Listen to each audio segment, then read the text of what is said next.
Hello and welcome. Let's start with Sudan. The US has slapped multiple targeted sanctions on the war-torn country since the conflict broke out between the army and the paramilitary in 2023. And the latest targets of the US sanctions are Sudanese Finance Minister Gebreil Ibrahim and a pro-army militia named BBMB. The sanctions on them were announced last week. In its statement, Washington called the finance minister and the militia quote-unquote Islamist actors who had ties with Iran. In fact, Washington has even long accused Tehran of destabilizing the region. The US said that Iranian regime was helping these so-called Sudanese Islamists to obstruct efforts to reach a ceasefire to end the war and fuel violence in the country. Now let's take a closer look at why US has imposed sanctions on the minister and the militia. The Sudanese finance minister, who has been sanctioned by the US, is the head of Justice and Equality Movement. It is an armed group that has been accused of destroying Sudanese towns and causing deaths and displacement of thousands of civilians. Washington also targeted the Sudanese minister over his visit to Tehran last year. Meanwhile, the US has imposed sanctions on the pro-army and militia BBMB for using training and weapons provided by the Islamic Revolutionary Guard Corps. The US has accused the militia of arbitrary arrests, torture, and summary executions of those perceived to be aligned with the RSF. In fact, since the war in Sudan has entered its third year, over 1 million people have been killed and millions have been displaced so far. But despite multiple US sanctions on both the army and the RSF, weapons continue to flow into Sudan. Gold smuggling remains rampant, and the warring sides still appear financially resilient. So the question remains, are the targeted US sanctions actually helping in curbing the conflict, or are they making matters worse? Imposing sanctions is one part of America's strategy to push for peace in Sudan. The other part is playing a peacemaker. Last week, the US, Saudi Arabia, the UAE, and Egypt called for a humanitarian truce in Sudan, followed by a permanent ceasefire and a transition towards civilian rule. However, the peace proposal suggested that no warring party should be part of that transition. And because of this clause, Sudan's army-aligned government has pushed back against the peace proposal. The paramilitary RSF has been accused of receiving support from one of the backers of the peace proposal, that is the UAE. However, Abu Dhabi has denied such allegations. With US pressure on one side and internal rivalries on the other, for now, the future of Sudan hangs in the balance. And in the midst of this are the desperate hopes for a better future of the millions of people trapped by the war. Now, for more on this, we have with us Meki El-Morabi, who is a former diplomat to the US and a Sudanese consultant. Mr. El-Morabi, welcome to Firstpost. Thank you. Thank you. Welcome to see you again. What will be the implications of US sanctions on the Sudanese finance minister and the pro-army militia? Actually, I don't call it sanction, because if you say sanction, you need a crime. Sanctions should be based on crimes. So it's a unilateral measures or action against the minister who didn't do any mistake. Gebreil Ibrahim is the minister of Sudan. There is no crime. There is no mistake. He's doing his job to protect the Sudanese economy. He visited Iran, he visited Saudi Arabia, he visited United States, participated in several conferences. That is for the economy of Sudan. Even United European Union officials, they visited Iran. Even US delegation, they met with Iran. So nothing wrong with the finance minister doing his job.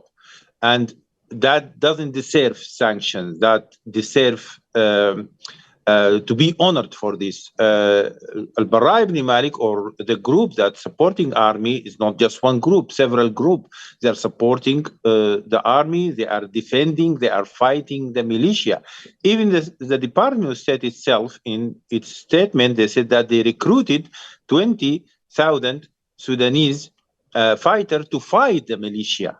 And the United States itself, they classified the militia as practicing genocide against the Sudanese people. So if the militia is the enemy of United States doing genocide in Sudan, so that you cannot sanction or make any unilateral action against the people who are fighting the terrorist group of the RSF, the genocidal militia. Mr. El-Morabi, critics have questioned the role of US sanctions in curbing the Sudan conflict. Is it actually helping the war-torn country, or is it instead exacerbating the conflict? It's not helping both sides. It's damaging for Sudan, damaging for the United States, for the economy.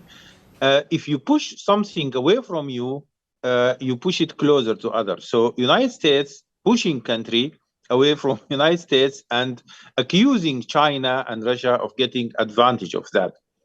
Just last week, Trump said, we lost India to China and Russia. Then he changed. He said, no, they are still my friend. So what is the wrong? The wrong with the United States foreign policy. It is not a stable foreign policy. And also the issue of the Islamists, all people, they know that this is not a serious issue. What is the message that they want to send about Islamists? Trump himself, he shook hands with Abu Muhammad al-Jolani, who once part of Al-Qaeda and still Islamist, an active Islamist with a long beard and Islamic attitude and Islamic orientation. They shook hands with him and they lift the sanction. He didn't change his ideology, but it is politics. Now, 2 days ago, Trump delegation and special envoy Adam Boehler, he is in Afghanistan to meet with Taliban.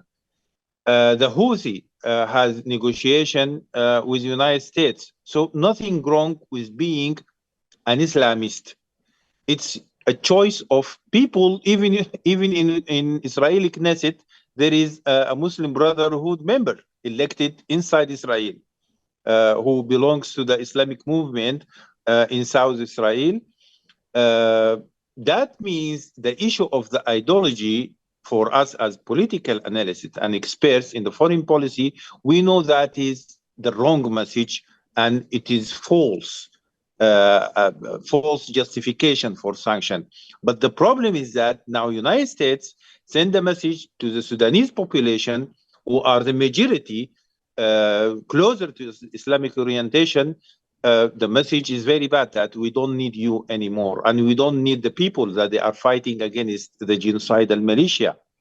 And that is a wrong message and not helping for US-Sudanese relation.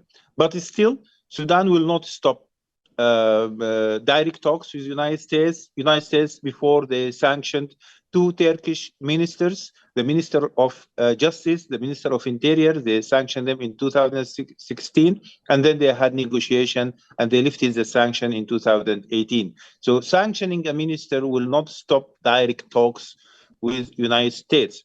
Sudan was under the sanction for 20 years and then lifted after negotiation. I was there at Sudan Embassy in the United States when there was a negotiation between Sudan and United States. And still now there are direct talks between Sudan and United States. Interesting observations there, Mr. El-Morabi. That was Meki El-Morabi, who is a former diplomat to the US and a Sudanese consultant. Thank you for sharing your insights with Firstpost. Thank you. Thank you. Firstpost now available in 9 languages on YouTube. English, At $36 trillion. French, Le FMI, comme German, Geschäftsführenden Direktor Hindi, $30 trillion ka tayo. Indonesian, Pemerintah tanpa pemeriksaan. Italian, Sekali radikali. Japanese, 4 兆ドル以上も Portuguese, por causa do próprio balanço patrimonial. Spanish. Beautiful bill. Go to Settings, click on Audio Track and select a language of your choice. Be the first to know what's happening around you in your first language. Firstpost.